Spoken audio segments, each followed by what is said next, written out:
Os que trouxeram a Bíblia, abram comigo no livro do Gênesis, capítulo de número 5,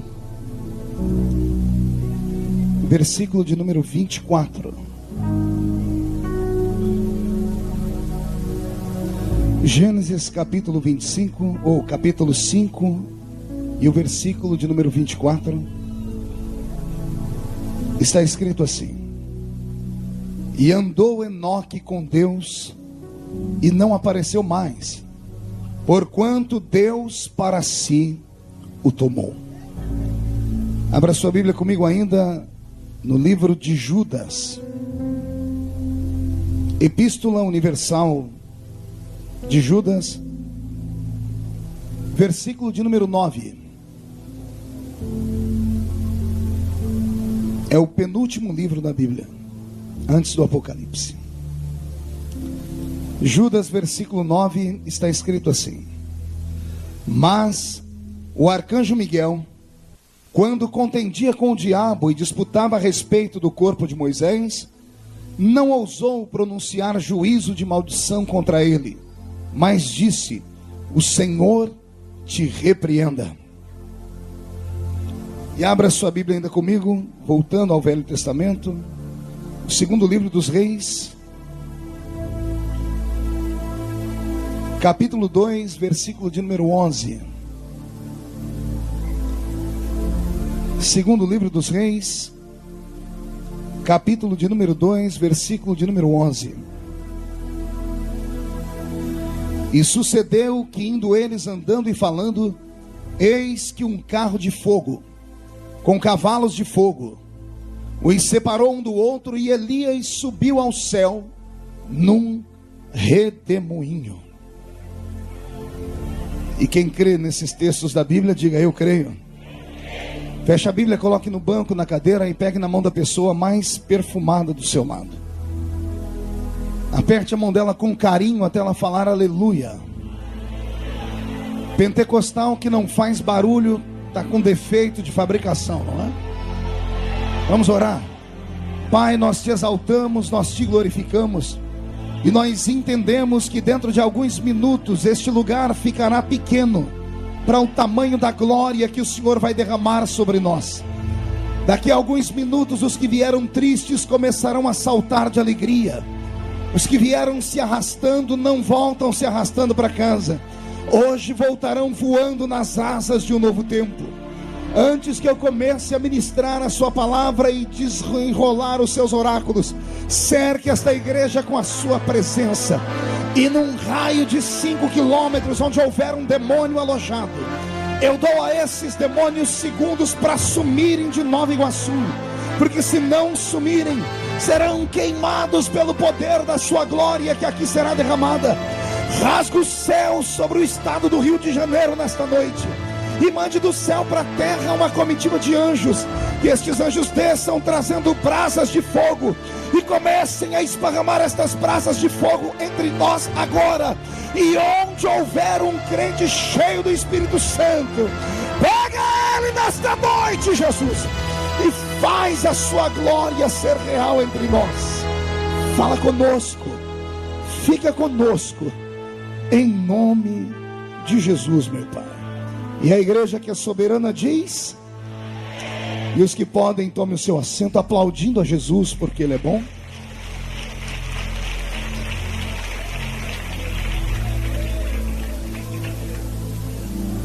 É uma alegria ver a igreja apinhada de gente com fome de Deus. Parece que nós temos no estacionamento, pelo telão, mais uma multidão parecida com essa. Caravanas que vieram de diversos lugares do estado do Rio de Janeiro, mais as pessoas que nos assistem agora pelo site, pela internet, e os que estão ouvindo através da Rádio 107. Ou seja, estamos num verdadeiro batalhão nesta noite. E todos nós vamos entrar agora no quartel-general. Vamos colocar as nossas armas que estão sem munição para limpar, e vamos receber novas munições nesta noite. Eu profetizo que você, ao sair por aquela porta, por aquele portão, vai sair daqui cuspindo fogo e transpirando azeite, E se tem alguém que acredita nisso, dá um grito para acordar a cidade toda. Queridos, nessa noite, se Deus me der graça para passar a vocês a metade do que está no meu coração, alguns não vão sair daqui andando, vão sair daqui flutuando nessa noite. Eu li 3 textos da Bíblia Sagrada, 3 textos distintos, 3 textos distantes, 3 textos que, quando pregados da maneira como eu vou pregar, se completam, porque são 3 histórias únicas em toda a Bíblia Sagrada. Desde que o mundo é mundo, desde que Adão pisou nessa terra pela primeira vez e até os dias odiernos, ainda não nasceram 3 homens como esses que eu aqui li, e apenas um versículo para falar de cada um deles, porque para falar de cada um deles eu precisaria de horas a fio. A primeira história que eu li é a história de um homem chamado Enoque. Qual o nome dele? O segundo, de um homem chamado Moisés. Qual o nome dele? E o terceiro, um homem chamado Elias. Qual o nome dele? O que é que esses 3 homens têm em comum? Se suas histórias se distanciam, algumas em até milhares de anos. A história de Enoque é uma dessas histórias que, quando nós meditamos nela por um pouquinho de tempo, e a curiosidade aguçada ao coração do crente faz ele ir além um pouquinho aqui das escrituras, porque o estudante da Bíblia, ele tem que estar preparado para buscar subsídio em outros materiais. E quando você descobre, como eu descobri, a importância de Enoque no seu tempo, na dispensação em que ele aqui viveu, um homem que num tempo onde a corrupção do gênero humano era tão grande, tão grave, que o próprio Deus desistiu da humanidade, mas no meio de tanta gente corrupta, Deus encontra um homem, pega ele pela mão, e para não falar com ele no meio de uma sociedade podre e pérfida, Deus vai arrastando ele para um meio do seu coração, para dentro do tapete da revelação.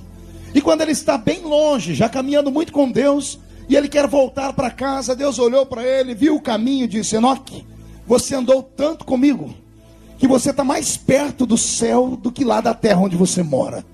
Então eu quero que você venha morar comigo aqui. E a Bíblia Sagrada diz que Deus para si o tomou. Enoque foi um homem que viveu num tempo distante, muito distante, longe de tecnologia, longe de acesso à internet, longe de equipamentos que dão ao homem até a capacidade, entre aspas, de prever o que vai acontecer. Na verdade, tudo por psicologia natural.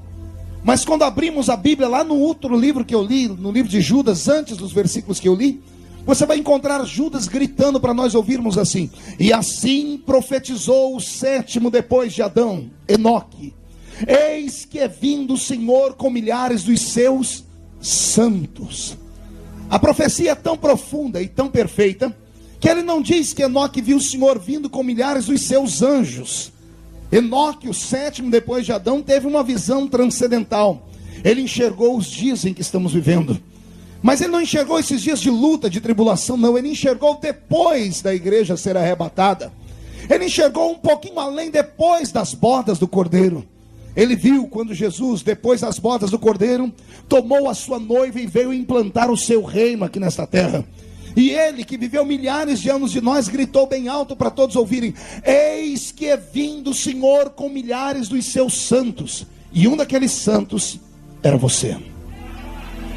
Não, eu vou falar de novo. Um daqueles que Enoque viu há milhares e milhares de anos era você. Você concorda comigo? Então olhe para a pessoa do seu lado e pergunte: você concorda com o pregador? Não precisa nem responder. Por esta cara feia eu já vi que você não concorda porcaria nenhuma. Porque se você fosse um daqueles santos que Enoque enxergou, você não estaria de braço cruzado, não estaria me olhando com esse olho seco, parecendo um olho de sapo que morreu no dia de enchente, não estaria com essa boca travada, essa boca de aço, essa língua de ferro, esse queixo de concreto. Os santos do arrebatamento fazem barulho.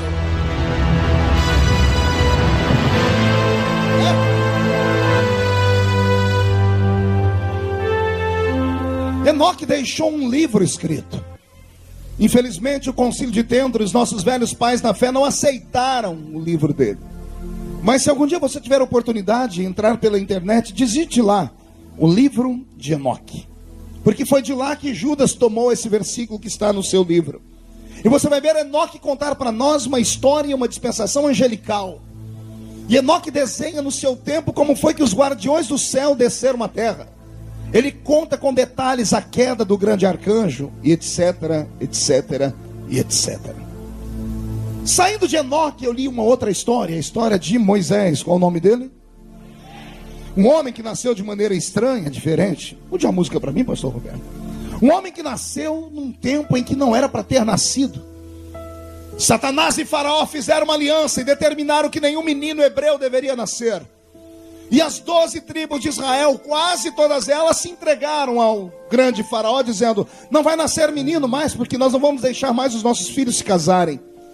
E eu provo isso ao ler a Bíblia, porque naquela época, filho de uma tribo casava com a filha de outra tribo. E de repente nós encontramos no livro do Êxodo, no capítulo 2, verso 1, a história de uma única tribo que teve coragem de casar os seus filhos. E veio um homem da tribo de Levi e desposou uma filha também da tribo de Levi, e se casaram, Anrão e Joquebede. Numa época em que não era para nascer ninguém. Não, pastor, Faraó disse que era para não nascer só menino, porque se nascesse menino morria. Pois bem, naquele tempo, menina não era bem-vinda na casa dos hebreus. Mulher era vergonha, homem era assassinato. E como eles temiam a Deus, não queriam que mais ninguém casasse, porque eles não tinham método contraceptivo e não sabiam saber o sexo da criança que viria. Se nasce homem, morte. Se nasce menina, vergonha. Hebreus não querem nem vergonha e nem assassinato. Eles param de se casar, mas uma tribo maluca resolve dar 2 filhos para o casamento. E tinha que ser a tribo dos levitas. Me dá até um arrepio só de falar isso aqui, porque a tribo dos levitas não é uma tribo normal. Quando eu estava estudando a história da tribo dos levitas, pastor João Nunes, eu dei muita gargalhada. Eu descobri que os levitas não gostavam de pegar no pesado, arcanjo. Os levitas não gostavam de trabalhar, não gostavam de carregar tijolos. Foi a tribo mais difícil que os hebreus, que os egípcios, pastor Roberto Marinho, tiveram para controlar. Mas tinha 2 coisas que essa tribo sabia fazer. Pergunte o quê? Só falo se todo mundo perguntar. Pense num povo que sabia dançar e cantar. Ah, você não pegou, eu vou falar de novo. Pense num povo que sabia dançar e cantar. E era o único momento à noite, quando as 11 tribos estavam cansadas de tanto trabalhar, de pegar no pesado, a única tribo que no meio do deserto, que no meio da escravidão, pegava os seus tamborins e os seus tambores, era a tribo dos levitas. Eles diziam: nós não trabalhamos para encantar o coração de Deus e o de vocês. E eles cantavam na terra e Jeová ficava de pé lá em cima do trono. Quando Moisés determinou a morte dos adoradores do bezerro, você vai encontrar só uma tribo se levantando, dizendo: nós vamos matar esses adoradores. Nenhuma tribo teve coragem de se determinar, mas a tribo dos levitas disseram: nós vamos matar. E alguém perguntou: mas vocês vão matar o irmão de vocês? E eles disseram: irmãos nossos não adoram bezerro, irmãos nossos dançam e cantam para Deus. E por isso se tornaram a tribo dos sacerdotes. E é por isso que nós aqui dentro hoje só pertencemos a uma tribo, a tribo dos levitas. Aquele que está entre nós é o leão da tribo de Judá, mas nós somos levitas. Quem é levita aqui? Deixa eu ver. Então dá um grito de glória a Deus mais forte, bem alto. E por isso estamos aqui. E quando o diabo juntou com o Faraó e disse: não vai nascer mais nenhum filho, vem 2 da tribo dos levitas e resolve ter logo 3 filhos de uma vez. Você não entendeu? Eu vou falar. Não era para ter nenhum, porque se é menino, morte. Se é menina, ninguém quer ser pai de menina no mundo antigo. Então era para ninguém casar e não ter nenhum. Faraó não quer que os hebreus se multipliquem. Aí vem uma única família da tribo dos levitas. Um menino da tribo de Levi desposa uma moça da tribo de Levi, casam e tem logo de cara 3 filhos de uma vez. Um para honrar o pai, o outro para honrar o filho e o outro para honrar o Espírito Santo. Miriam, Arão e... Não ouvi. Miriam, Arão e... Acotovela o seu irmão, diga: conhece esse Moisés? Pense num homem que não é normal. Pense num homem que brigou com o próprio Deus. Pense num homem que Deus chamava ele e pedia conselhos para ele. Eita, isso é forte. Já imaginou o Deus criador do céu e da terra pedindo conselho para ele ou não? Está escrito na Bíblia. Leia lá o livro de Gênesis, depois Êxodo, Levítico e Deuteronômio. Tem um resumo dos outros livros todos. Você vai ver Deus falando com Moisés e Deus chegando um dia para dizer assim: eu vou destruir esse povo. Ó Moisés dizendo: se eu fosse o Senhor, eu não destruía não. E por que não? Me convença. O que os outros povos vão dizer? Que o Senhor tirou o povo do Egito só para matar eles aqui? Vão chamar o Senhor de frouxo. Você tem razão. Levanta e manda o povo marchar, porque eu não destruo mais ninguém.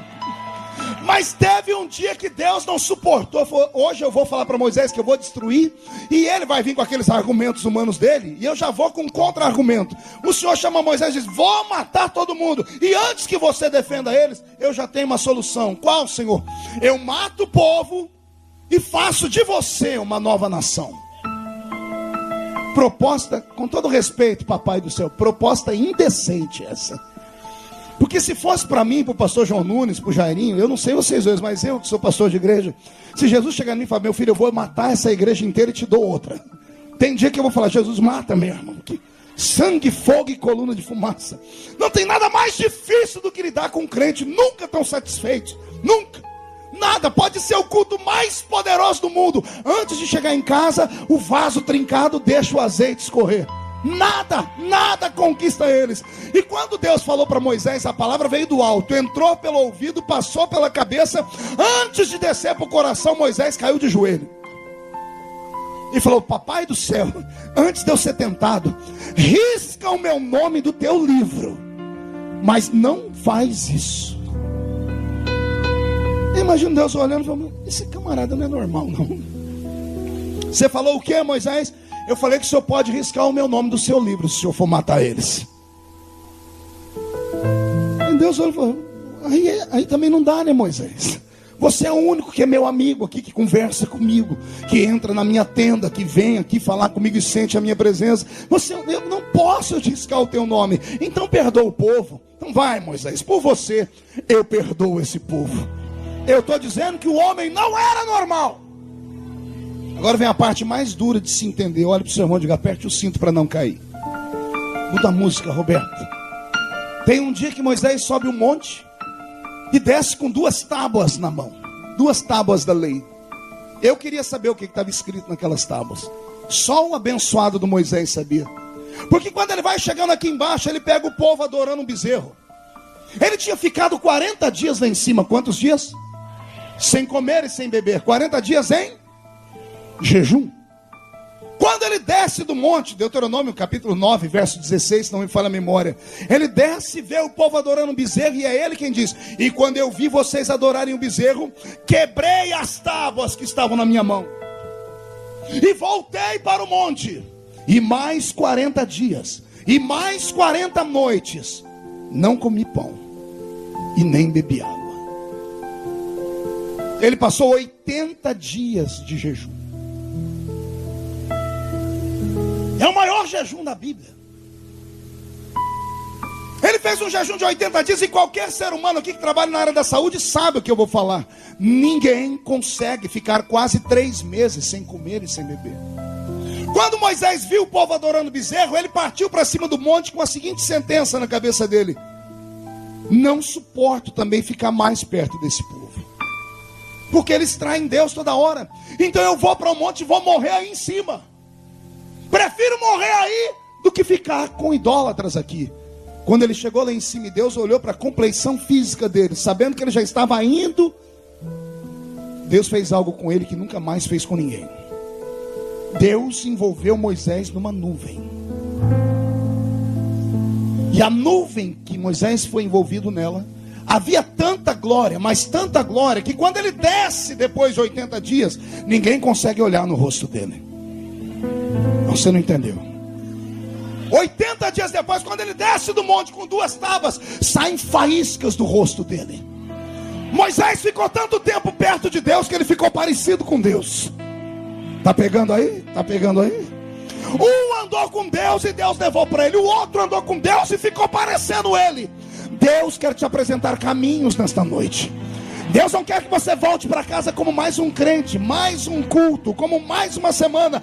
Deus não quer que você ande pelas ruas de cabeça baixa, se sentindo verme do carrapato. Você não é normal. Você é um crente que carrega a sua essência como a de Moisés e a de Enoque.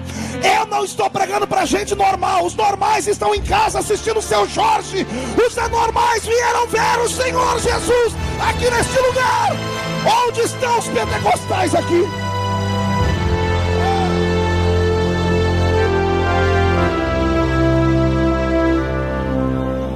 O Wellington é o meu produtor de TV, tá ali, ele gosta das revelações. Olha que revelação é essa você nunca ouviu. A ciência diz que o homem é aquilo que ele come. Sim ou não? Por quê? Porque o homem é feito de terra. E nós comemos terra transformada. Pergunta para o seu irmão se ele sabia disso. Todo mundo aqui come terra. Só que a terra que você come é transformada. Porque a verdura vem, os legumes vêm, o peixe vem, a vaca vem. Porque a vaca come o quê? E o capim vem da onde? Tudo que nós comemos é terra transformada. Então dê uma olhadinha na pessoa do seu lado agora. Olha esse corpinho em forma de um botijão de gás ou de uma tábua de passar roupa. Você escolhe. Isso aí é resultado de uma dieta. Essa pele bonita é vitamina E, se não me falha a memória. Esse aqui, se o ser humano evangélico ele é o templo do Espírito Santo, o Gesiel é a catedral do Espírito Santo. Cabe mais Espírito Santo aí do que aqui. Olha o tamanho disso. Oh glória. Voltando ao raciocínio. A ciência diz que o homem é aquilo que ele come. Se ele se alimenta bem, ele está bem. Se se alimenta mal, está mal. Se come comida, mas lhe falta proteínas, há debilidades. Se come açúcar demais, dá diabetes. E por aí afora, porque nós somos aquilo que nós comemos. Moisés desce de um jejum de 80 dias brilhando. O rosto dele está faiscando. E eu falei, Jesus, por que ele está assim? Jesus falou, ele ficou com jejum na mente de vocês, mas aqui em cima ele comeu. Não entendeu? Vou falar. Ele ficou de jejum na mente de vocês, mas ele comeu aqui. Eu falei, ele comeu o que, Senhor? Ele se alimentou da minha glória. Por isso comeu tanta glória que desceu com glória no rosto, nas mãos, nos braços. Eu estou dizendo que você serve a um Deus que não é normal também. Perguntam para nós por que esses crentes fazem tanto barulho. É simples, amigo. Entra aqui dentro e procura a imagem do nosso Deus na parede. Não tem. Você que pergunta por que nós fazemos tanto barulho, a explicação é essa. Quando você entra na sua igreja, lá está a imagem do seu Deus pendurado numa cruz, amarrado numa cueca samba canção, com o semblante caído, magro, parecendo uma vareta, ensanguentado. Quem é que consegue fazer barulho diante de uma morte? Agora aqui dentro você procura a imagem do nosso Deus, não está na cruz. O nosso saiu da cruz tem 2000 anos, é só isso. E se o seu Cristo ressuscitou, ele pode fazer qualquer coisa na sua vida. Mão direita para o céu, agarre o ombro de quem está do seu lado, por favor. Chacoalha a pessoa até ela ficar irritada, irrita ela.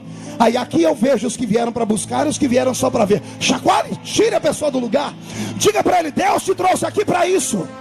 Não, diga, Deus te trouxe aqui para isso. Para sacudir a sua comunhão com ele. Só quem quer mais reage.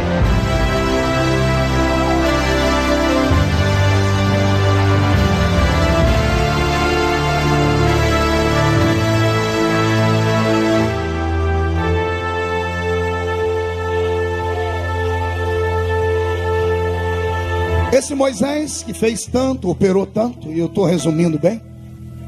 No capítulo 34 do livro de Deuteronômio,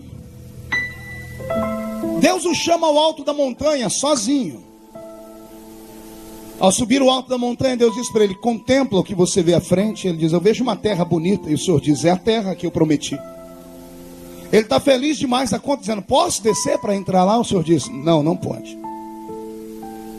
Por que não? Porque eu quero você para mim.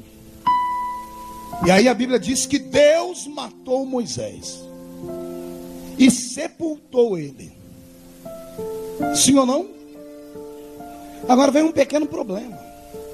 Se Deus matou ele e sepultou ele, Por que no livro que eu li aqui, no livro de Judas, no versículo 9, nós vamos ver a maior potência angelical, que é o arcanjo Miguel, sendo interpelado por Satanás.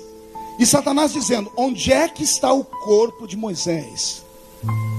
Porque eu quero fazer uma imagem dele para o povo ter a quem adorar. A igreja de São Moisés. Onde está o corpo dele? A Bíblia diz que o arcanjo Miguel disse: o Senhor te repreenda. Mas não revelou a ele. Pense agora um pouco comigo. Demônios não são como nós. Demônios são espíritos. Espíritos não são proibidos de ir a lugar algum por causa de matéria. Nós não podemos atravessar essa parede, mas espíritos podem. Se espíritos atravessam parede, espíritos atravessam o chão também. Quando Moisés subiu ao alto daquela montanha, Deus o envolveu na sua nuvem de glória e o matou e o sepultou. Quem escreveu essa história? Respire fundo, isso aqui é outra revelação. Quem escreveu Deuteronômio capítulo 34 foi Moisés. Quem escreveu? Então quer dizer que Moisés escreveu antes de morrer. E ele escreveu exatamente a morte dele. É o único homem ao lado de Jesus que sabia a hora exata que ia morrer. Moisés e Jesus sabiam exatamente o dia, a hora e o momento de morrer. Tanto é que ele escreveu o livro sobre a morte dele, deixou para todo mundo, e depois subiu ao alto da montanha e morreu. Então ele escreveu algo que era para os homens captarem, porque os homens jamais entenderiam o que aconteceu no alto daquela montanha. Se ele morreu e foi sepultado, os espíritos teriam encontrado a sua tumba, a sua cova e os seus ossos. 30 dias depois que ele sobe aquela montanha e não desce, os hebreus enviaram caravanas lá para cima para procurar o corpo dele e não acharam nenhum DNA de Moisés. E isso mexeu com a minha cabeça. Eu fui estudar e descobri que a palavra sepultar, no original em que está escrita a Bíblia, significa esconder.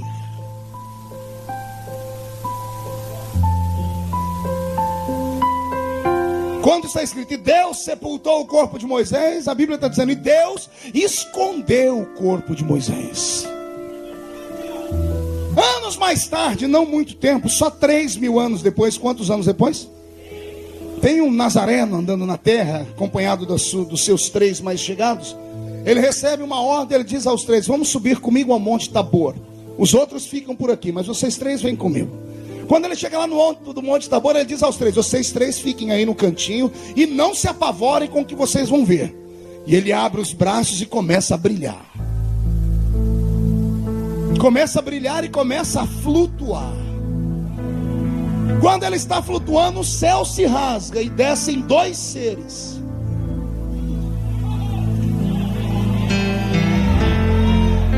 Um é Elias e o outro é... Não ouvi? Mas está escrito em Hebreus 9:27 que ao homem está ordenado morrer uma só vez, vindo depois disto o juízo. Quem morre não aparece mais. Então se aquele homem apareceu é porque ele não morreu, pastor. Ele chegou lá em cima, Deus botou ele dentro da tenda da congregação. Eu até penso que Deus ia matar ele, porque ele tinha 120 anos. Os únicos amigos dele eram artrite, artrose, osteoporose, reumatismo, catarata. Mas Deus olhou para ele e disse, a sua folha de trabalho é muito grande comigo. E alguns escrevem, Moisés não entrou na terra porque bateu na pedra. Oh Moisés, coitado desses homens que escrevem coisas tão paradoxais. Eu sei que aquela pedra representa Cristo. Eu e você sabemos que estudamos teologia. Moisés não sabia. Mas está escrito que Deus mandou ele falar e ele bateu. Quem é que não erra? Quem é que não tropeça? E você acha que foi por isso que ele não entrou na terra prometida? Não, é porque Deus sabia o que ele ia fazer na terra prometida com 120 anos. Fala para mim. Você tem 120 anos de idade, o cajado virou a muleta, bengala. Você vai fazer o que na terra que manda leite e mel com 120 anos? Vai sentar numa maca e ficar esperando a morte chegar e dizer, eu cheguei aqui? Não, Deus tinha coisa maior para ele. Deus fez assim, Moisés, como o seu sonho é um e o meu é outro, o meu é maior que o seu. Você quer entrar na terra prometida? Eu vou te levar para ela, mas não a terra da terra. Eu vou te levar à terra que transcende os pensamentos. E Deus abraçou o corpo de Moisés e arrebatou ele para o céu. Meu corpo está arrepiado. Eu abro um parênteses, ou ponho ponto e vírgula e vou para a terceira história, senão não consigo pregar nunca aqui. O terceiro que eu li é Elias. E hoje nós vamos desmistificar algumas coisas que os crentes falam errado, porque não leem direito. A maioria dos crentes pentecostais que conheço dizem que Elias foi para o céu numa carruagem de fogo. E ele não foi para o céu numa carruagem de fogo. Está escrito. A Bíblia diz que ele andava ao lado de Eliseu e veio uma carruagem de fogo e separou Elias de Eliseu. Enquanto Eliseu está aqui embasbacado, vendo o carro e o cavalo de fogo se perdendo e perdendo a bênção, porque tinha uma promessa: se você me ver ser arrebatado, você recebe o que você quer, que é a porção dobrada. Deus mandou aquele carro com o cavalo de fogo para tirar a atenção de Eliseu. E Eliseu está aqui quase perdendo agora, quando ele percebe, fala: que carro de fogo? Eu quero ver o meu senhor Elias. O cavalo some com o carro e tudo, e quando ele olha para cá, a Bíblia diz que um redemoinho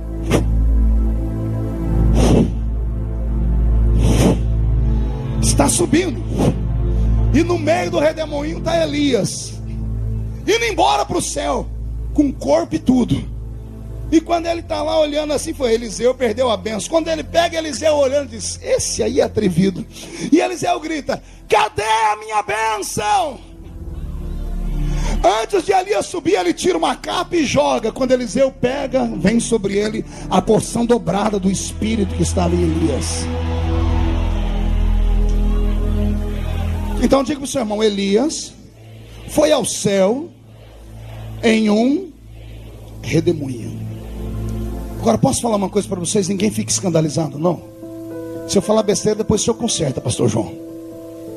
Eu tenho dificuldade em também entender um redemoinho levando um homem. O redemoinho são forças de vento, sul e norte, que se entrosam e giram numa velocidade fantástica, e tudo que está dentro dele não para, fica rodando também. Se é um redemoinho, como está escrito, Elias deve ter chegado no céu tonto, de tanto ter rodado. Como é que ele vê Eliseu lá embaixo? Eles viram algo parecido com um redemoinho, mas não era um redemoinho. Alguém já assistiu aqueles filmes de ficção, quando uma espaçonave joga um raio e leva a pessoa para cima? A pessoa é abduzida. Não conte para ninguém. Elias foi abduzido. Pastor, o senhor acredita em ET? Mas é claro, eu leio a Bíblia. Não, pastor, o senhor acredita no ET de Varginha? É claro que não, bocó. Nem no ET do Steven Spielberg, tá? E nem no Independence Day. Não. ET significa extraterrestre. E o que é extraterrestre? É aquilo que não é da Terra. Tudo que não é da Terra é um extraterrestre. Deus não é da Terra.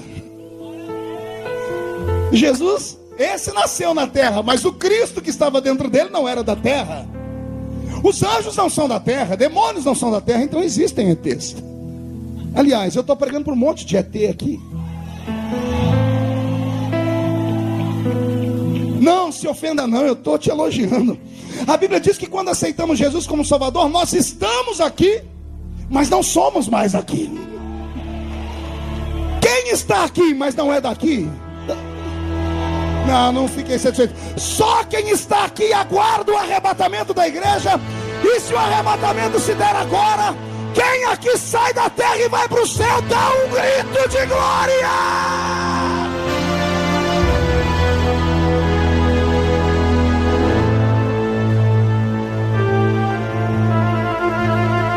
Eu gosto de pregar, pastor João, e deixar as pessoas com vontade de conhecer a Bíblia. Os que gostam de coisas malucas, leiam o primeiro e o segundo capítulo de Ezequiel depois. Pegue uma caneta e um papel e desenhe a visão dele. Ele disse: eu estava na beira do rio Quebar, carregando água e barro. Quando eu olhei para o céu, tinha uma roda de fogo. E quando eu olhei de novo, tinha outra roda dentro da roda. Uma roda pequena dentro de uma roda grande. A roda grande girava para cá e a roda pequena girava para lá. Ezequiel diz: e tinha cheio de olhos que piscavam ao redor dela. Um homem que nasceu há milhares de anos antes de nós, que não conheceu energia elétrica, que não conheceu luzes como nós conhecemos, para ele é um olho que está abrindo e fechando. Eram luzes. Pastor, era um disco voador? Desenha no papel e depois você me fala. Mas como assim? O salmista disse: o Senhor tem 10 milhares de carros. Quantos carros? Como é que o salmista sabe disso? Que carros são esses? O maior de todos esses carros chama-se Shekinah. No meio do deserto, ela cobria 3 milhões de pessoas que andavam. Durante o dia era tão grande esse carro que fazia sombra na terra. E durante a noite, as turbinas desse carro eram movidas a fogo, e o fogo dela aquecia quem estava aqui embaixo. Pastor, o que o senhor está dizendo? Eu estou mexendo com a sua cabeça para você entender e ler a Bíblia, e saber que Deus não se limita aos nossos pensamentos, e saber que nós não somos ignorantes, nós somos seres do século 21 que temos acesso a informações. Eu estou te dizendo que Deus pode tudo e um pouco mais, e que Deus é maior do que tudo aquilo que você já imaginou, e o diabo que vai se lascar no inferno. Eu creio num Deus que tem poder. Quem crê no Deus que tem poder? Agora olhe para o seu irmão, a cotovela, ele diga assim: escute o que vem agora. Pastor Roberto, mude a música. Eu apresentei, pastor João Nunes, a história dos 3 únicos homens da Bíblia que não provaram a morte. Daniel, foram abduzidos, foram arrebatados, que é a palavra que não fere os nossos ouvidos. Arrebatado e abduzido é a mesma coisa. 3 homens que sumiram da terra e foram morar no céu, direto com Deus. 2 deles vão voltar à terra. Apocalipse fala das 2 testemunhas que operarão no poder de Elias e no poder de Moisés. Isso é escatologia.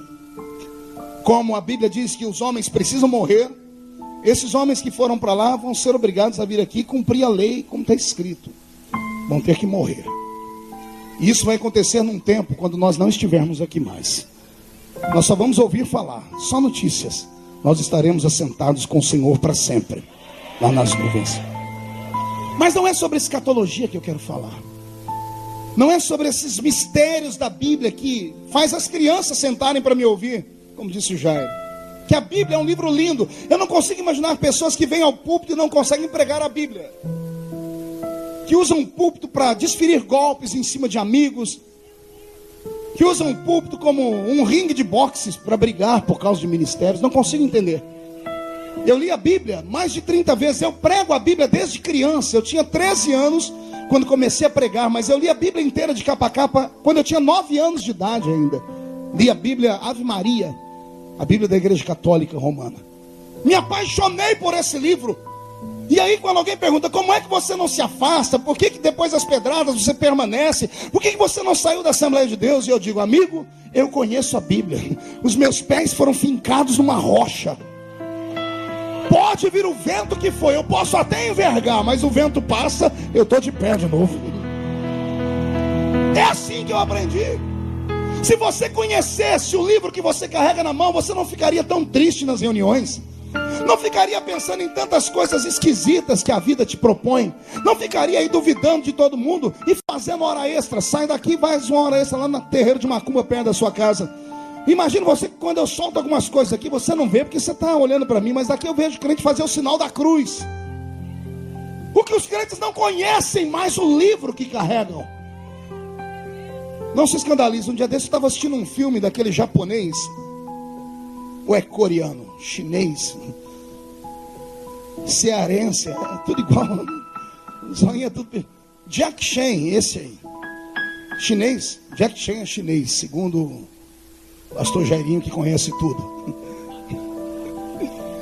O Jack Chan estava... Mas pense numa mentira. Ele bateu num 100 homem. E depois, quando ele estava cansado, ele catou uma metralhadora de um deles e apontou, e todos os 100 levantaram as mãos. E ele puxou o gatilho para matar, não saía nada. Aí ele olhou para a metralhadora, olhou para ele, saiu um de lá do meio, catou a metralhadora da mão dele, deu 2 apertãozinhos aqui, não sei onde, deu uma rajada para cima que ele se encolheu. E o ator do filme disse assim para o nobre herói Jack Chan: do que adianta ter uma arma poderosa na mão se você não sabe usar ela?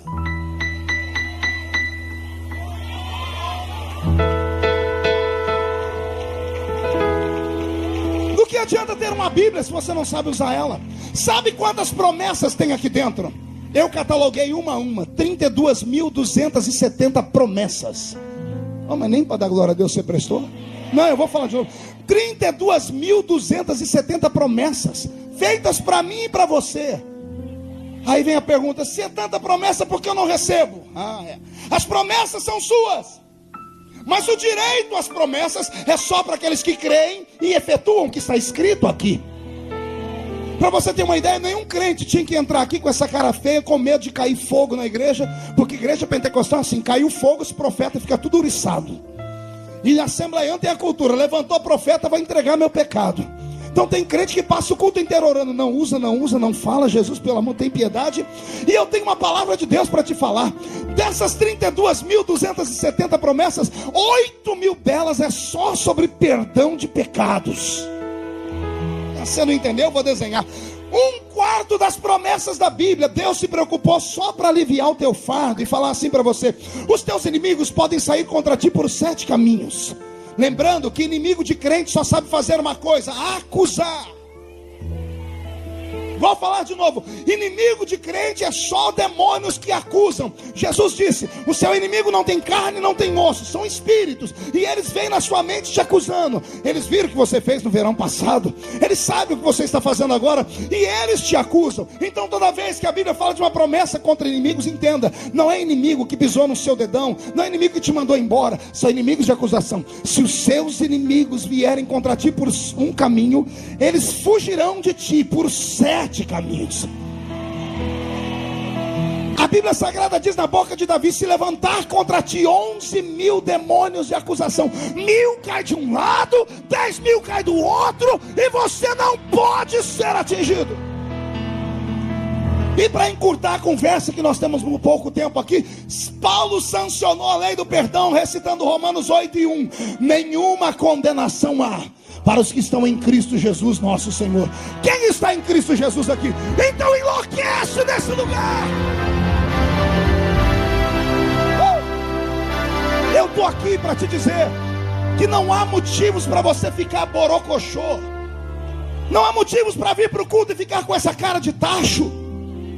Você perde muito tempo do seu culto e muita energia espiritual lembrando do seu passado e com medo de todas as coisas, e olhando para a roupa da pessoa, do irmão que pisou no seu pé, do quimba de cigarro que você não fumou. Você perde muito tempo com porcaria. Deixa eu te dar uma palavra: quando você atravessar aquela porta e entrar, se sinta um vitorioso.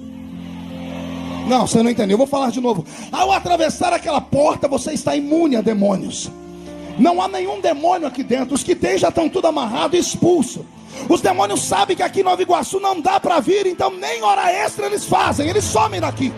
Então num culto igual a esse, eu não admito você ficar parado. Quem é pentecostal perdoado, reage.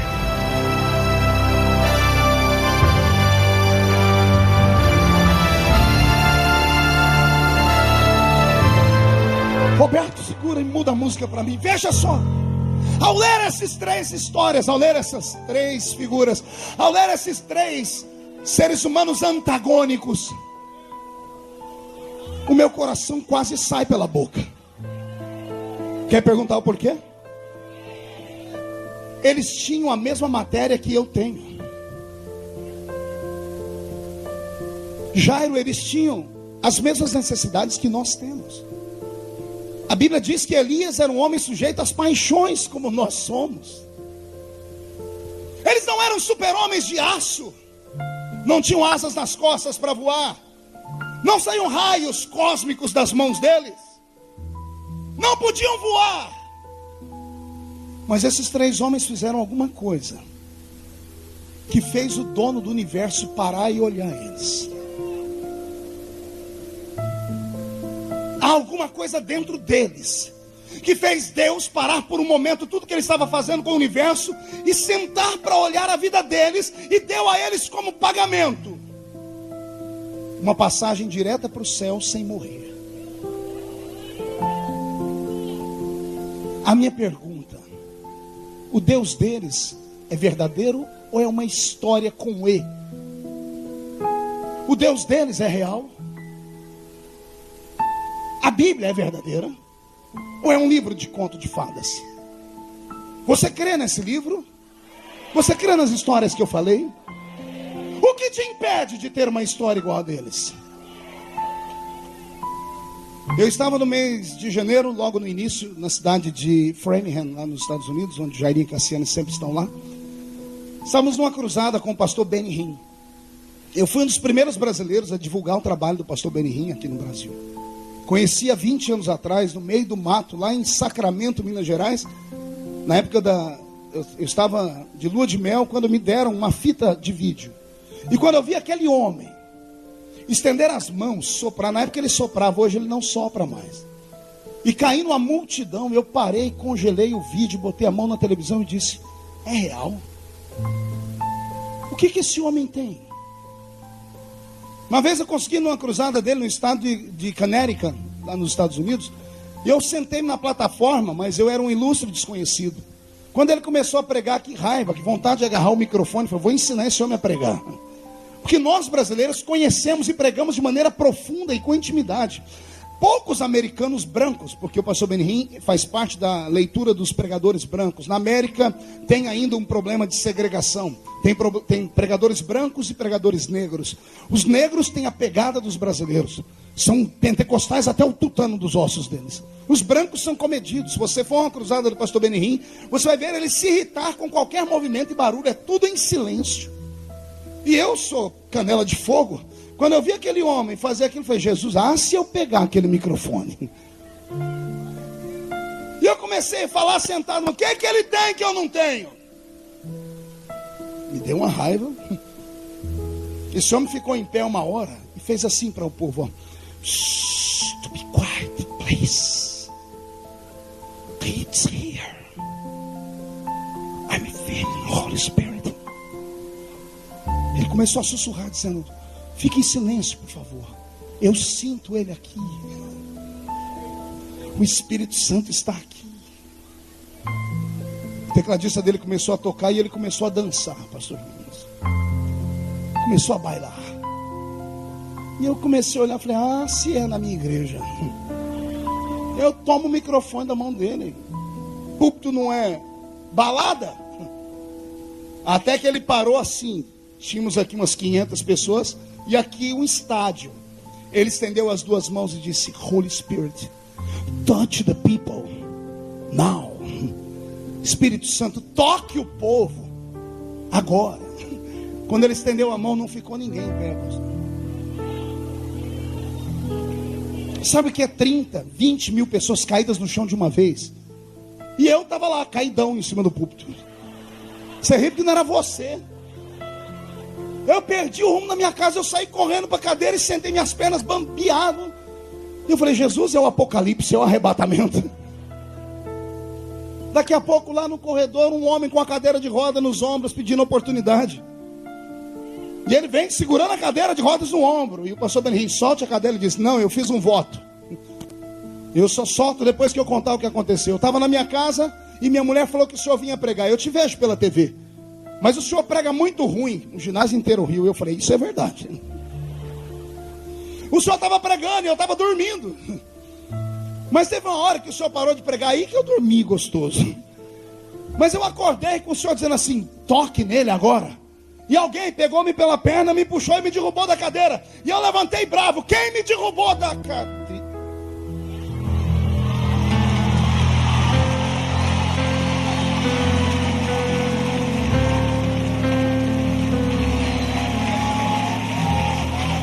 Aí, respire fundo. Há 3 semanas atrás eu estava sentado do lado dele, comendo. Eu me tremia inteiro e eu ficava vendo para ver como é que ele comia. Eu saí escandalizado. Falei: Jesus, um homem come igual eu, veste uma roupa igual a minha, conversa, brinca. Lembrou do Roberto, que o Roberto tocou na igreja dele lá em Orlando, morou lá na Flórida um tempo. Eu fui para casa aquele dia dizendo: Deus, o que é que ele tem? E o Senhor me disse: o mesmo que Elias, o mesmo que Moisés, o mesmo que Enoque. Eu estive na ilha de Martha's Vineyard e tive a oportunidade de entrar dentro do santuário onde John Wesley dirigia cultos de avivamento na Nova Inglaterra. Ele morreu já tem anos e muitos anos, mas quando você entra dentro do santuário e senta em silêncio, o corpo arrepia por inteiro. Gesiel está sempre lá na ilha de Martha's Vineyard, está dizendo o que é verdade. Você senta no santuário, o homem morreu tem anos, mas o corpo da gente vai se arrepiando inteiro. Ficou alguma coisa na terra. O que é que Charles Finney tinha? Se ele era um crente igual a você, meia boca, fumava e bebia, presbiteriano fraco. Até um dia no culto uma mensagem pegou ele, ele disse: eu quero ser santo. E Deus disse: então eu assino embaixo. E ele começa a andar pelas ruas em santidade. As pessoas param, olham para ele, começam a tremer e se joga no chão, agarrando as pernas dele, dizendo: ora por mim para eu ser perdoado. Eu olhei para você e não vi você, vi um espelho, e no espelho eu me vi em pecado. O que tinha o gordo e barbudo evangelista de Chicago, chamado Moody, que levou 1 milhão de almas aos pés da cruz. Quando Chicago se incendiou, literalmente falando, Moody ficou tão desconcertado que ele disse: vou passar fome porque os membros da minha igreja não creem mais em Deus. Era o maior pregador, mas aí ele entra dentro de um quarto, se tranca, dobra o joelho no chão e, gordo como era, faz de tudo para ficar ali agachado, diz: Senhor, eu não quero sair desse quarto do jeito que eu entrei. Vem sobre ele uma unção de Deus, que ele cai, rola para debaixo da cama e fica entalado. Não consegue sair, e ele grita: Deus, tira um pouco da unção, senão eu vou morrer. Ele saiu dali, todo mundo via o mesmo homem. Ele pregava os mesmos sermões, mas as pessoas começaram a dizer: tem algo diferente em você. Meu corpo está arrepiado. Não é o conhecimento que destaca o homem, não é o timbre da voz que destaca o homem, não é a capacidade de administração ou a forma de tocar que destaca o homem. Isso chama-se unção. Eu vou falar de novo, isso se chama unção. E a unção é o efeito do ato de ungir. E ungir é separar para uma obra especial. Eu não prego para crentes normais, eu prego para crentes ungidos. Quem é separado aqui? Então abre a mão direita, bate no peito e diga: eu sou separado, portanto sou ungido. Se sou ungido, levante a mão direita, põe na sua cabeça: há uma unção sobre a minha vida. Tem unção na sua vida? Então mostre ao diabo, mostre a sua família, mostre aos seus colegas de trabalho, mostre aos crentes da igreja. Chegue em casa hoje, pare na frente do espelho, olhe para aquela imagem e diz: você vai parar de fumar, você vai parar de beber, você vai parar de adulterar, você vai parar de ficar na internet até altas horas nos sites pornográficos, você vai tomar vergonha na cara, porque a unção que está sobre você é terrível, é tremenda. Deixa eu te contar um segredo. Sabe qual é o seu problema? Você passa muito tempo admirando os outros. Você passa muito tempo estudando a vida dos outros e perde o tempo de ungir e cuidar da sua própria vida.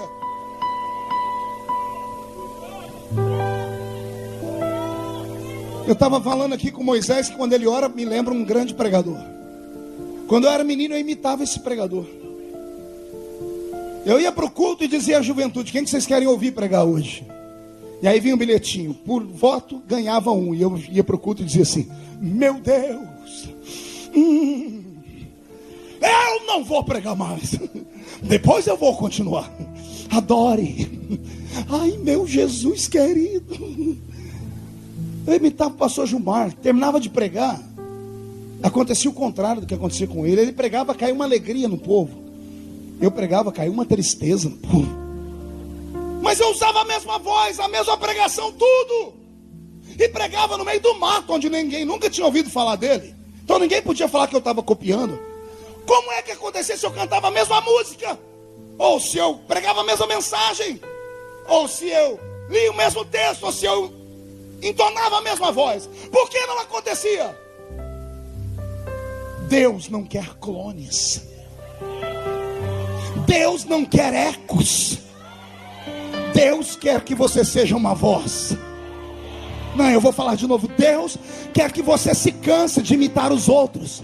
Deus quer que você vá para um monte com ele e diz assim: eu quero ter a minha própria experiência, eu quero ter o meu encontro contigo. Deus quer te dar o que ele nunca deu para ninguém. Você quer o que ele nunca deu para ninguém? Mas quer desse jeito, com essa cara de tacho? Quer desse jeito, mandando pedidos, com o braço cruzado, com a mãozinha no queixo, olhando para o celular, lixando a unha, fazendo um carinho nas costas da namorada, mascando a desgraça desse chiclete? Deus nunca vai te dar. Deus só vai dar se você buscar.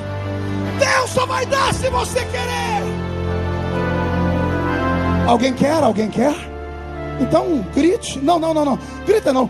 Dá um berro de glória a Deus nesse lugar.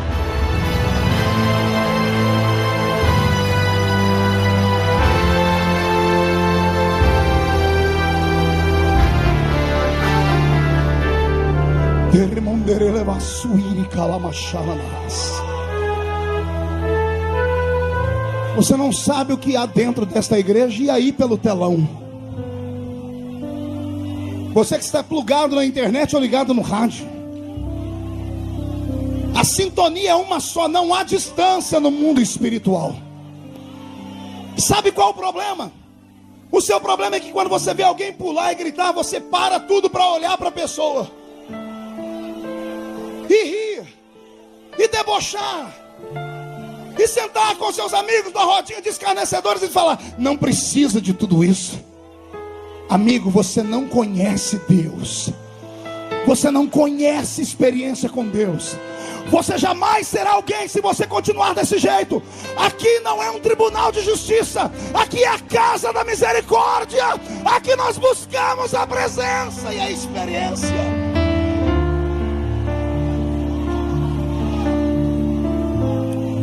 Os que podem, sente aí, Roberto. Mude a música e me dê a melhor. Eu vou falar agora com lágrima nos olhos. Jairinho, qual o nome do seu filhinho? Caio, vem cá por favor. Quantos anos você tem? 11. Me abraça aqui.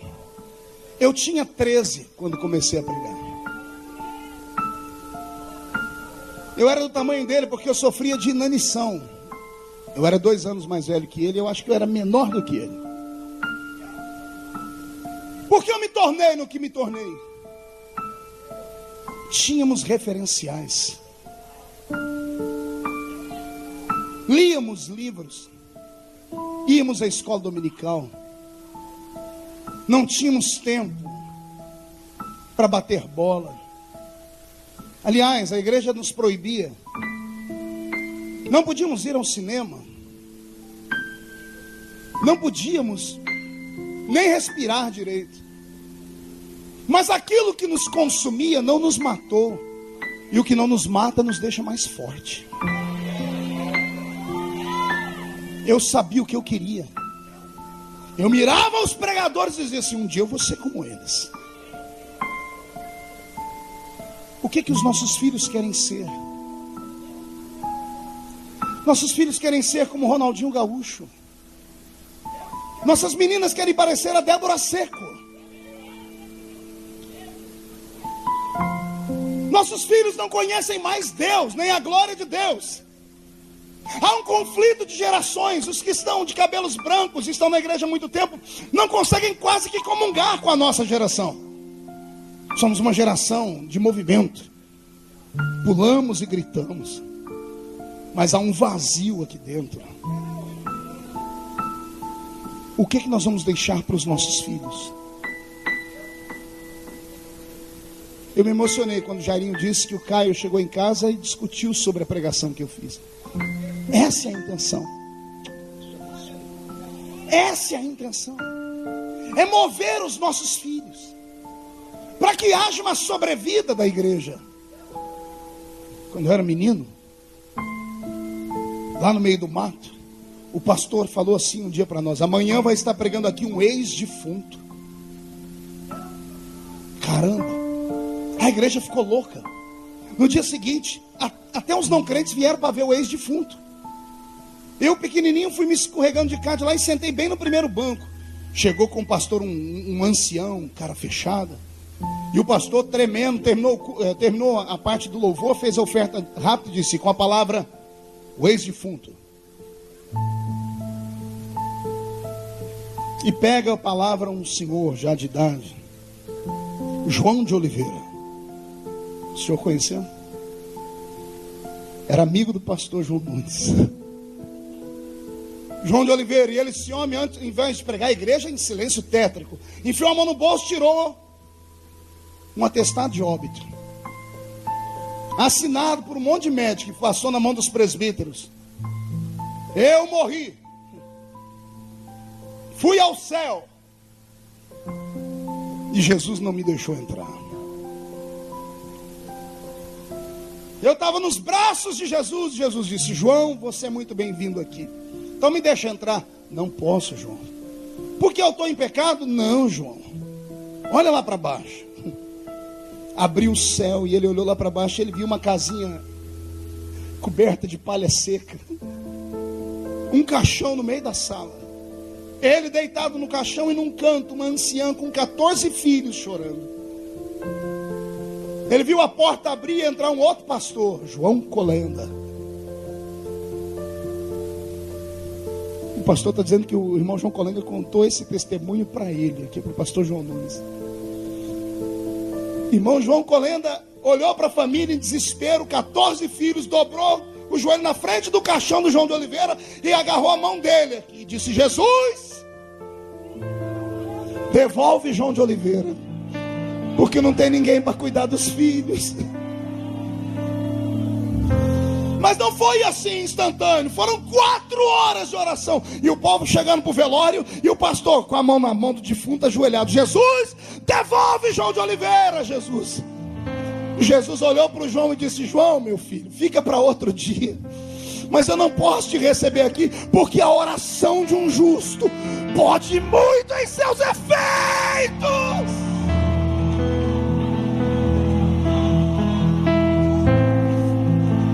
Ei, como é que uma criança que assiste isso vai se desviar? Nada me tira do evangelho. Nenhum escândalo é suficientemente grande para arranhar a minha alma, porque eu tive experiências. Mas eu disse para as minhas filhas no mês de abril do ano passado em Camboriú, as minhas 3, olhei para elas com lágrimas nos olhos e disse na frente da multidão, eu amo vocês, morreria por vocês e mataria por vocês, mas o que o papai tem eu não consigo arrancar daqui e plantar em vocês, porque é pessoal. Vocês são filhos de um grande pregador, são filhos de um homem de Deus, de um homem que ajudou a mudar a vida de milhares de pessoas do mundo, mas quando eu morrer, tudo que eu fiz vai comigo. Não tem como colocar em cima de vocês. Eles começaram a chorar e eu disse, se vocês não começarem a buscar a experiência agora, vocês vão terminar a vida como muitos crentes que estão aqui dentro hoje, que vêm para a igreja vazios e voltam loucos, se incomodam com o barulho do Pentecoste. Graças ao sacrifício dos velhos pais, tem anéis de formatura no dedo. Graças ao sacrifício dos velhos que fundaram a igreja na base da enxada, hoje tem os seus carros importados, entram nas suas casas confortáveis, passam o final de semana nas praias, mas não sabem o poder de uma oração no monte. Não sabe o que significa passar uma madrugada com Deus, brigando com o diabo. Não sabe o que significa um culto como esse. Você não sabe o que está acontecendo aqui. Anjos estão voando de um lado para o outro, levando mensagens ao céu, trazendo respostas para a terra. Satanás está furioso, o inferno está com raiva desta igreja, porque o inferno sabe o poder de uma palavra como essa. Mas eu quero dizer que não tem Zé Pilintra, Zé Pilantra, Chucaveira, Tranca-Rua, Preto Velho. Não tem força no inferno que roube o que Deus está te dando. Então pega, pega, pega, pega, pega, pega, pega. Pega o que Deus está te dando.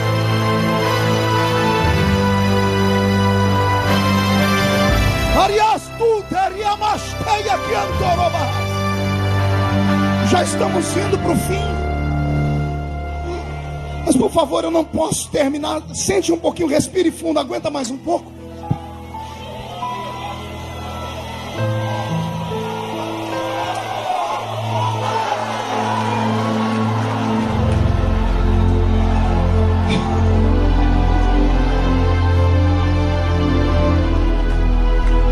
Foi num lugar assim que eu nasci.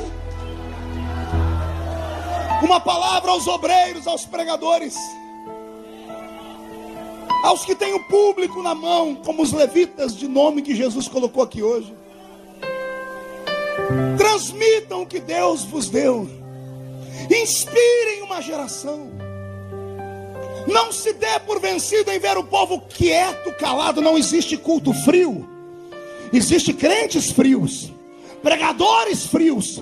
Mas se tiver uma centelha no meio desta geladeira, o fogo pega. Eu vou dizer, o fogo é contagiante. Deus vai acender uma chama em você hoje. Esta chama vai pegar dentro da sua casa essa noite. Amanhã vai pegar no seu trabalho. Escute o que eu estou dizendo. Quando voltar às aulas, os alunos da sua universidade vão cair endemoniados perto de você. Eu estou dizendo que o Rio de Janeiro não é o rio de Satanás, é o rio do Senhor Jesus. E queira o diabo ou não, um avivamento estoura nesse lugar. Pegue a sua parte. Pegue a sua parte.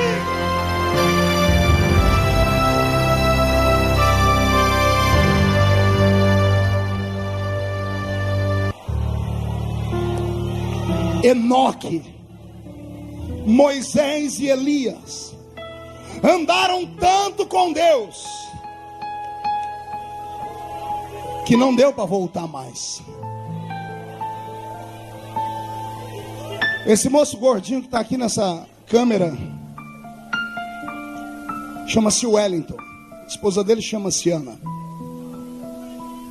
Os dois têm ou tinham 12 anos de Rede Globo. 12 anos trabalhando atrás das telas, editando DVDs, editando novelas, editando Big Brother, No Limite, filmes, ganhando uma fortuna. Começaram a fazer um biquinho para ganhar um extra, ajudando pastores. O Wellington começou com Caio Fábio, do Caio foi para Ludmila Ferber, da pastora Ludmila foi parar na mão do pastor Silas Malafaia, do pastor Silas veio parar na minha mão. Já fazem 7 anos. Ele andou comigo. 9 anos já. Estamos velhos. Teve um dia que ele olhou para a esposa dele e disse assim: não dá mais para voltar para a Globo. Mas e o salário, e os filhos, e a mordomia? Não dá. A mulher dele, editando um DVD meu, foi batizada com o Espírito Santo. Num culto como esse que nós estamos filmando, e vai virar um DVD, o Brasil inteiro vai conhecer essa igreja. A esposa dele estava filmando e eu pregando sobre cura, e ela com uma doença da barriga que arriscava a vida do bebê. Ela filmando, Jesus pegou ela atrás da câmera e curou ela. Tiveram tanta experiência com Deus que um dia sentaram juntos assim: não dá mais para voltar. Andou demais com Deus, Wellington. Deus pegou vocês para Ele. Jair e Cassiane, quanto tempo juntos trabalhando. Eu encontrei um novo Jairinho aqui. Eu conhecia, pastor João, o Jairinho empresário, o Jairinho músico, e o Jairinho esposo da cantora. E o Jairinho cantor. Mas nesses dias aqui eu encontrei um Jairinho pastor. Ungido. Um homem que jejua. Que ora, que fica à noite expulsando demônios. E ele sentou comigo hoje, ele falou: pastor Marco, não dá para voltar mais, não tem jeito, Jairinho. Quem entrou no Santo dos Santos, em outro lugar não consegue pisar. Arcanjo, a mesma coisa com vocês. Sandrinha, 32 anos. Quantos ventos tentaram te parar? Não tem como parar. Gesiel, você era desse tamanho, ficou desse tamanho. E ninguém te para. E não é falta de luta. E se eu desse o microfone na mão do pastor João Nunes, Eu acho que ninguém mais do que ele teria aqui cicatrizes para mostrar daquilo que o reino dá. Só que eu tenho certeza, se perguntar para ele: o senhor faria tudo de novo?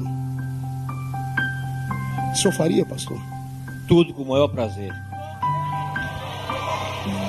É isso. 40 anos de ministério, pastoreando. Você tem dois caminhos essa noite, carioca ou fluminense. Você pode atravessar as ruas de Nova Iguaçu na sua condução, na sua van, na sua caravana de bicicleta, de jegue, sei lá, e sair dizendo: nossa, o pastor pregou demais. Ou você pode sair dizendo assim: eu quero tudo aquilo que ele pregou. O Rio de Janeiro não é um estado normal, é um celeiro profético. Cantores, pregadores, pastores estão aqui. Igreja carioca, se levanta, parte para cima do diabo, dá na cara dele, mostra para Satanás quem é que manda nesse estado, quem é que manda nessa cidade. Não pense vocês que a maior autoridade aqui no estado do Rio é o governador ou o prefeito, não. Que o dono do Rio de Janeiro chama-se Jesus de Nazaré. E se eu conheço filhos, eu estou pregando para os filhos dele nesta noite. Então pede, reage, deseja, busca. Não queira uma vida normal.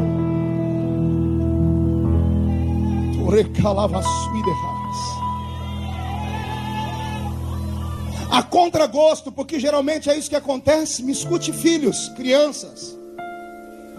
A contragosto, esse tecladista aqui, com 6 anos de idade, entrou num conservatório.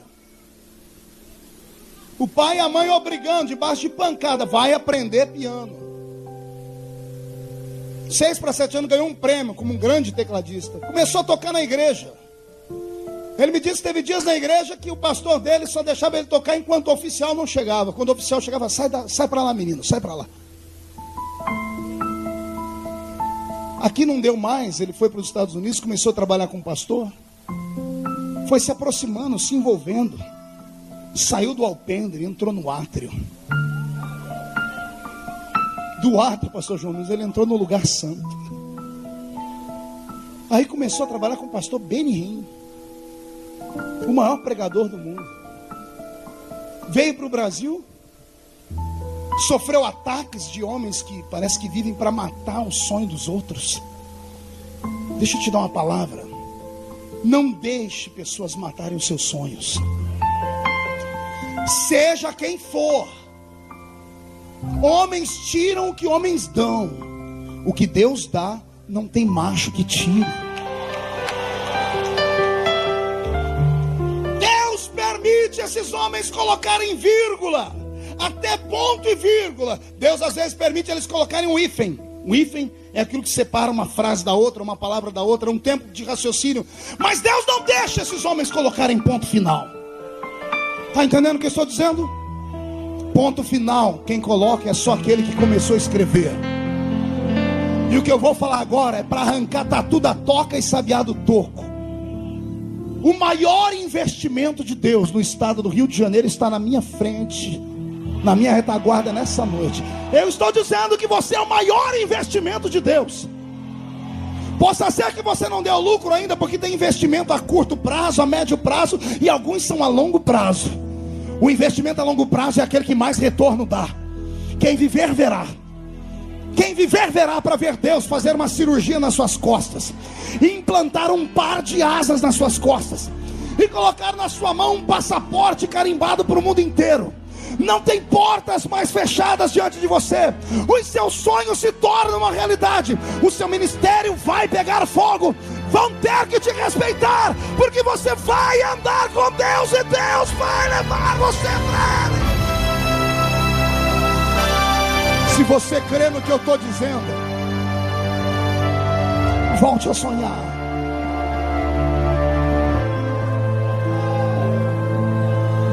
Para encerrar, mude a música, Roberto. Não tem nada mais triste do que conhecer um crente frustrado.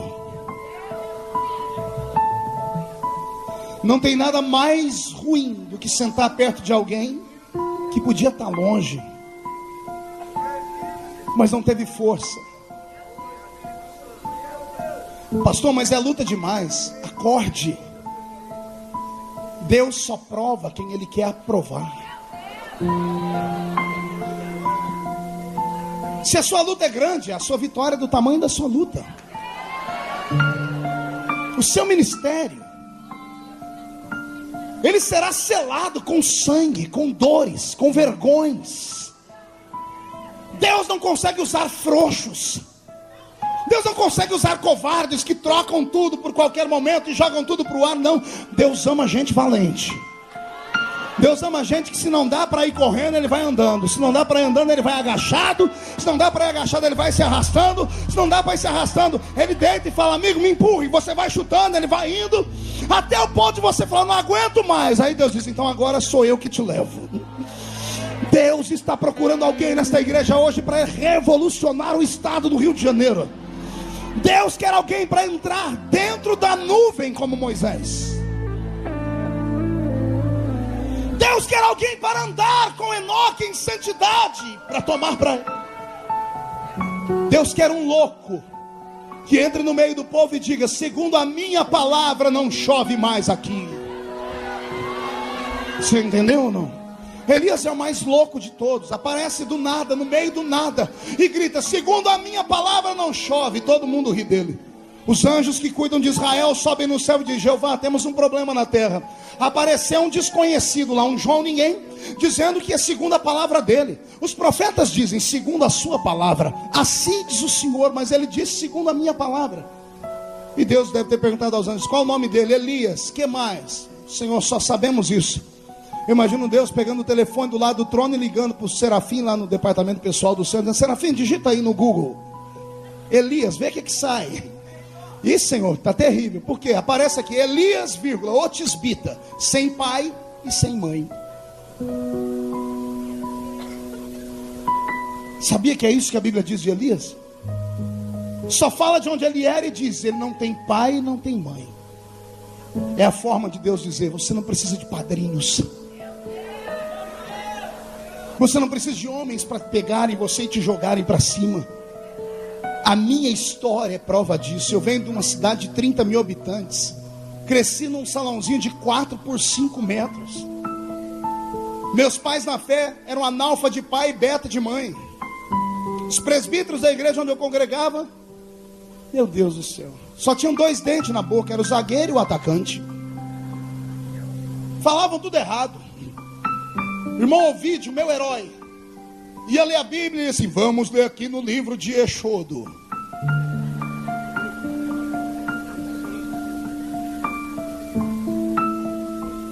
O dia que Deus tomou ele disse: vamos ler aqui no livro do profeta Albuquerque.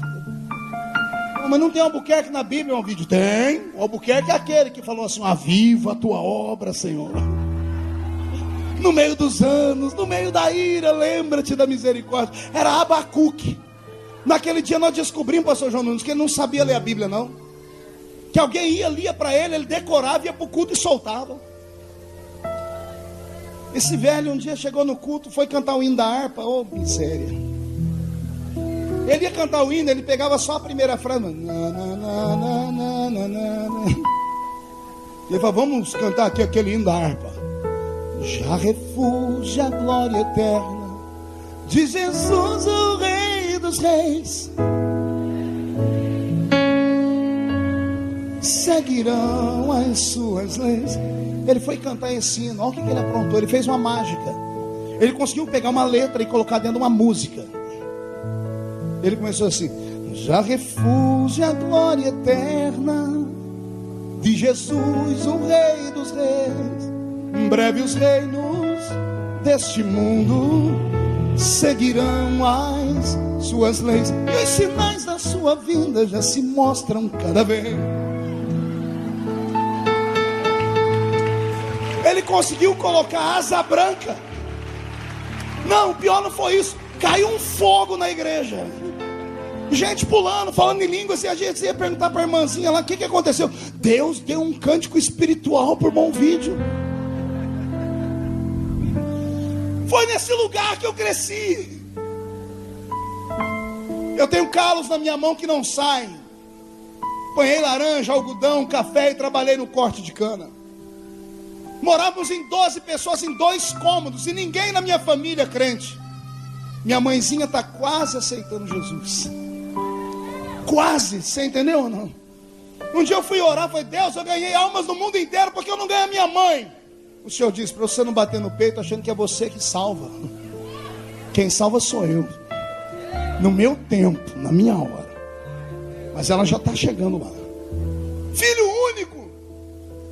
Numa igrejinha pequena, e olha o que Deus fez na minha vida. Isso prova que você não precisa de padrinhos. Você precisa sonhar. Você precisa desejar. Você precisa parar de perder tempo em Facebook e catar a Bíblia, enfiar a cara nela para ler. Ir na livraria, pegar livros e começar a ler. Sentar com pessoas mais antigas da igreja e pedir experiências. Você não está no estado comum, você está no Rio de Janeiro, pô. O Rio de Janeiro tem crentes que têm experiência para dar com vender com Deus. Esses crentes enxergam o céu pelo lado de dentro, caminham dentro do céu. Você conhece pessoas aqui que têm histórias de revelação, de oração. Você não está num lugar morto, você está num lugar vivo. Em nome de Jesus, volte a sonhar. Deus quer se revelar a você. Fique de pé comigo. Os que estão ajoelhados, se quiserem ficar, pode ficar.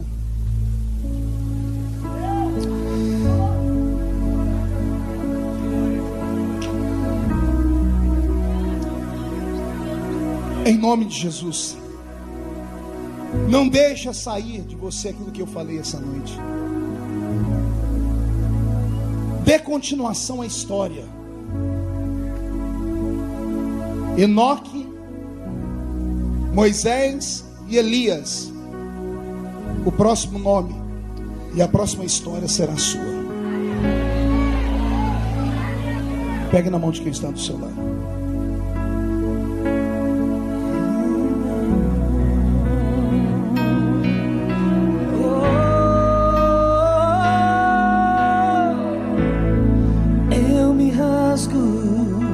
Se rasgue por inteiro, faço tudo, mas vem novamente. Eu mergulho na mirra ardente, mas peço que tua presença aumente. Eu me rasgo, feche os olhos, por inteiro, faço tudo, mas vem novamente. Eu mergulho vida ardente, mas peço que sua presença aumente. E se eu passar pelo fogo, não temerei. Na tua fumaça de glória eu entrarei, longe do santo dos santos, não sei mais viver.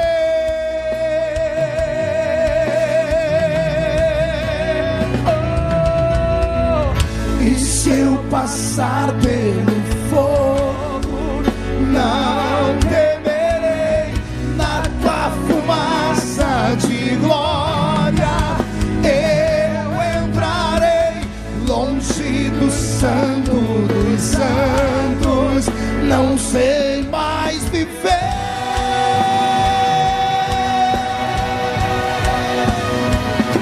Já pisou no santo dos santos, em outro lugar, não sabe viver. E onde estiver, clamar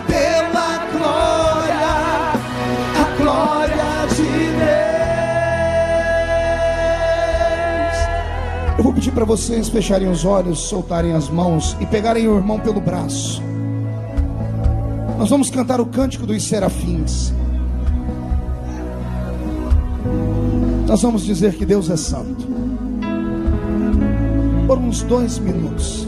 Aprenda a melodia. Santo,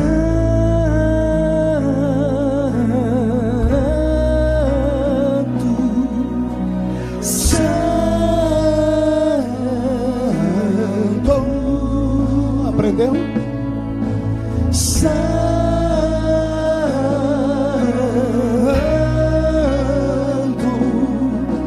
Santo,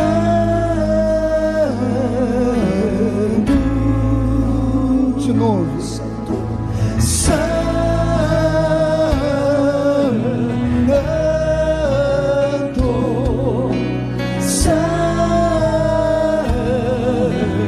Quero ouvir só as mulheres e os homens orando. Os homens dando glória a Deus. De novo, Senhora, só que um pouco mais forte.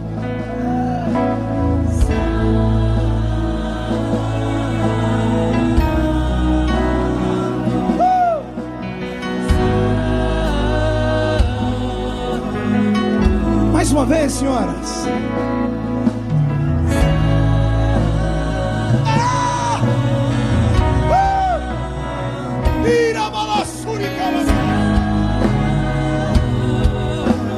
Os homens cantando e as mulheres orando. Santo,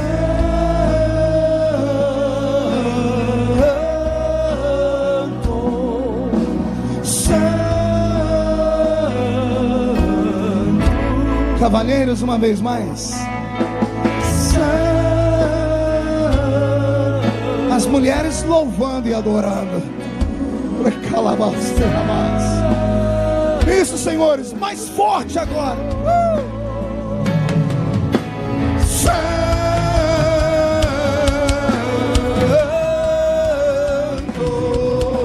Santo. Vai lá!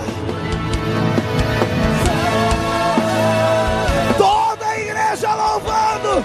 Receba a cura. Receba o batismo com o Espírito Santo.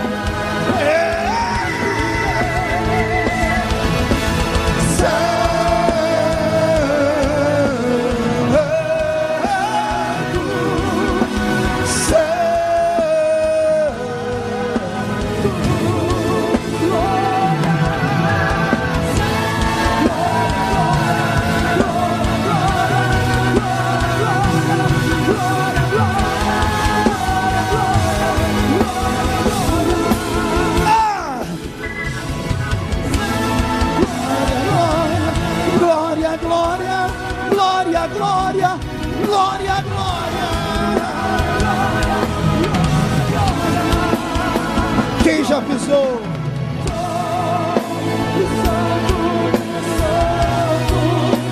Em outro lugar, não sabe viver. E onde estiver, clamar pela glória, a glória de Deus. Fecha os olhos. Meu Deus, se tu estás nesta palavra, se isto não é ficção, se isso não é coisa de mente maluca, onde houver um homem e uma mulher escolhido para uma obra fantástica na terra, podem estar na minha frente, lá fora pelo telão, na minha retaguarda, pode estar entre os músicos, entre os pastores, não me importa. Mas onde eles estiverem nesta hora, eu gostaria que o Senhor rasgasse o céu em cima deles e começasse a derramar sobre eles o peso da sua glória. Se são batizados com o Espírito Santo, renova. Se não são, batiza com o Espírito Santo. Senhor, pega eles até eles não aguentarem mais. Pega agora, agora, agora, já!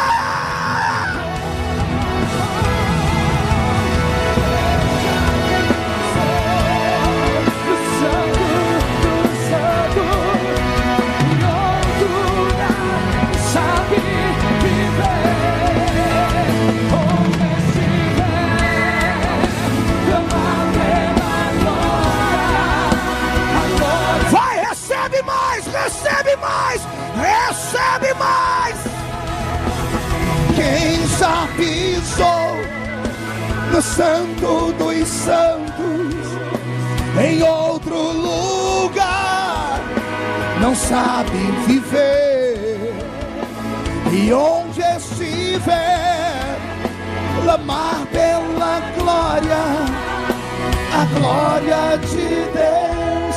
Levante as duas mãos para o céu, onde você estiver, chacoalhe elas. Faça uma tomada disso, cinegrafista. Chacoalhe suas mãos. Faça isso aí pelo telão, faça isso em casa. Dê meia volta, fique cara a cara com alguém, mas não toque na pessoa. Fique cara a cara com alguém, escolhe uma pessoa, chacoalhe a mão sobre ela. E eu ministro sobre as suas mãos agora.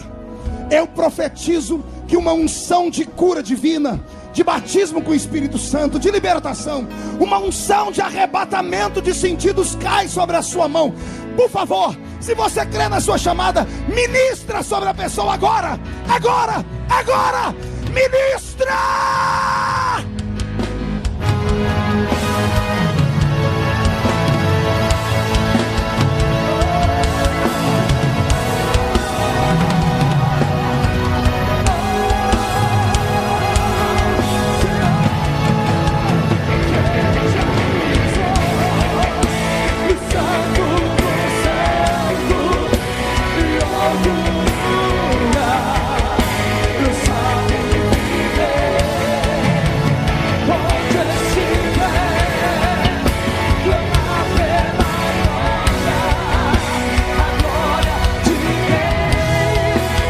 Recebe mais.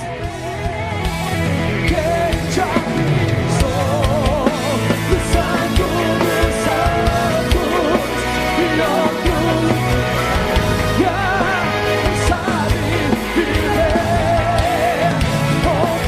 onde estiver, clamar pela glória, a glória de Deus.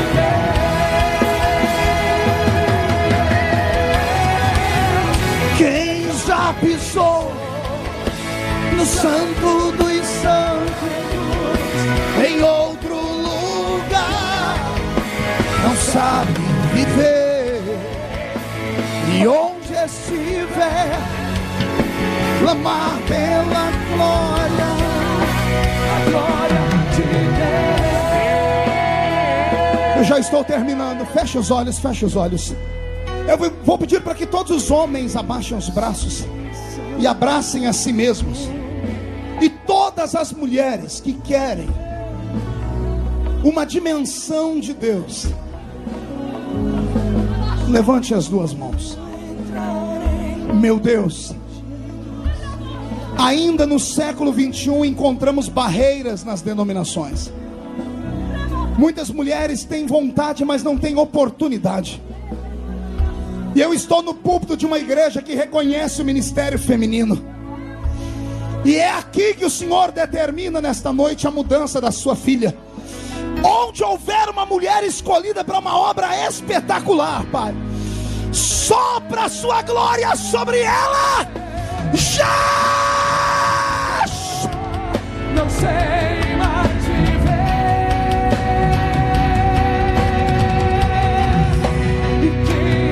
Homens, levantem as duas mãos e as mulheres abracem a si mesmas. Que caramas, tudo errar, abadash. Terloim, telomam, terelevecaria sui tarahas. Senhor Deus, o que eu tenho, eu não posso dar nem repartir, mas o Senhor que me deu, o Senhor pode dar para eles. Onde houver um homem, um ministro da sua palavra, ou mesmo uma criança que sonha com o Santo dos Santos, faz cair sobre estes homens agora, onde eles estiverem, o peso de uma chamada específica. Pega eles agora, agora, agora, já! Em outro lugar não sabe viver, e onde estiver, clamar pela glória, a glória de Deus.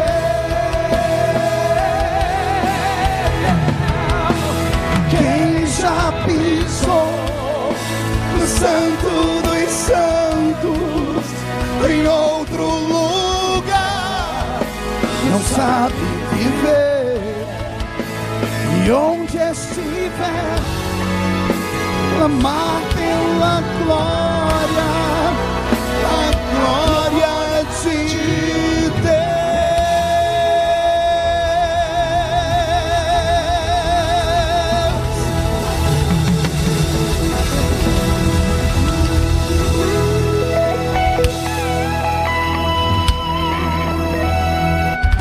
Pegue na mão de quem está do seu lado, feche os olhos.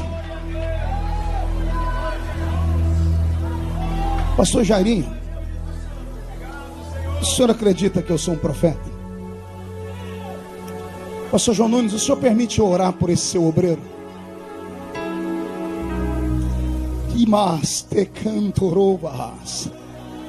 Pai,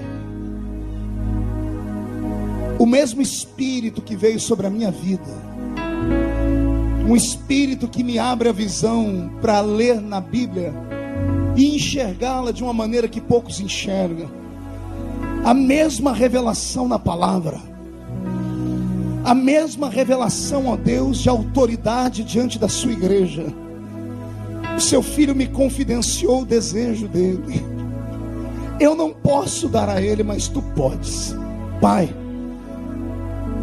incrementa o ministério do pastor Jairo Manhães. Faz cair sobre ele um peso de glória, uma unção renovada. E a próxima vez que ele agarrar o microfone para pregar,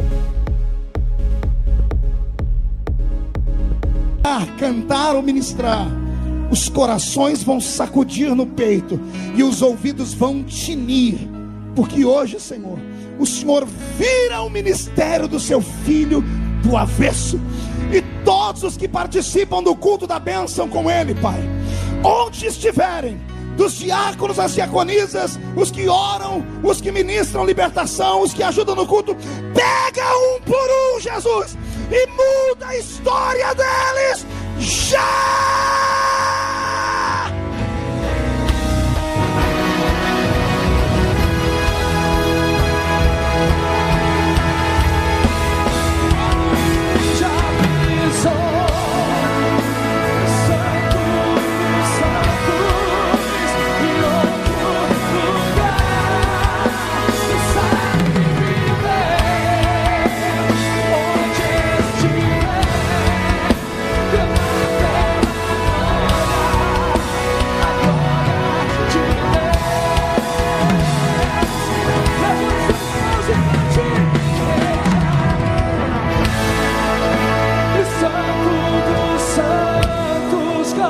Em outro lugar, não sabe viver.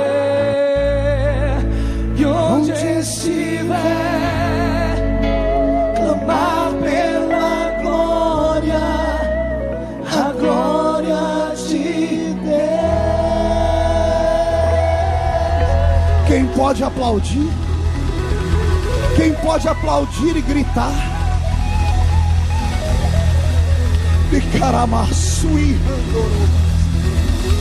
Todos os que estão ajoelhados, onde estiverem, recebam dessa graça.